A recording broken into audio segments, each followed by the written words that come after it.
કચ્છના લખપતમાં. લખપતમાં આમ તો કાલ અને પરમ દિવસ 2 દિવસ લગભગ કચ્છના ઘણા બધા કાલથી હજી કચ્છમાં તીવ્રતા વધે છે, વિસ્તારે વધે છે, એટલે કાલ અથવા પરમદી વારો આવશે બધાનો. બરાબર. અમારે માળિયામિયાણા તાલુકાના વરસાદ વિસ્તારમાં 24 કલાકમાં 4 થી 4.5 ઇંચ જેવો વરસાદ. હા, ખૂબ સરસ. બાકી તમારા વિસ્તારમાં જનરલી ઓછો હોય વરસાદ. હા બસ. અમે બરાબર તમારા વિડીયો નિયમિત રીતે સાંભળી છે બધાય. ખૂબ સરસ, ધન્યવાદ.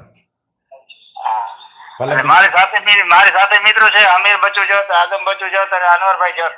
જી જી.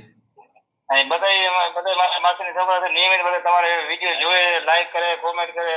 ખૂબ સરસ, ખૂબ સરસ. ભલે ગમે ત્યારે તમારા વિસ્તારમાં ખેડૂત મીટિંગ કે થશે ત્યારે અમે જાહેરાત કરશું. ખેડૂત મીટિંગમાં આવજો, આપણે બધા રૂબરૂ મળીશું. ચોક્કસ તમારી મુલાકાત અમારે લેવી છે. જી જી, ધન્યવાદ.